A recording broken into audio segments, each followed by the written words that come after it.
Mga kapuso, libo-libong mga turista at mga deboto ang nakiisa sa fluvial procession at solemn foot procession dito sa Iloilo City bilang parte ng highlight events ng Dinagyang Festival 2026. Ilan sa mga deboto ay mula pa sa iba't ibang mga probinsya sa Western Visayas. Meron ding mula sa mga lugar sa Luzon at Mindanao. Ayon sa ilang mga debotong nakapanayam natin, taon-taon na nilang panata ang pakikiisa sa fluvial at solemn foot procession. Ilan sa mga deboto ay ilang oras na nag-antay sa imahe ng Santo Niño de Cebu dito sa Mulyiloni, Iloilo City na hudyat ng pagsisimula ng solemn foot procession.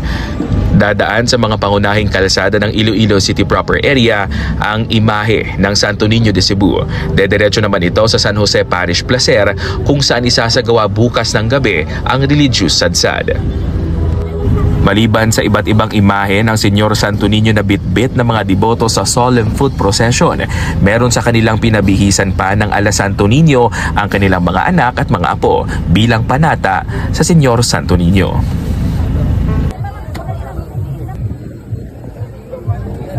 Yan ang latest mula dito sa Iloilo City. Ako si John Sala para sa GMA Integrated News.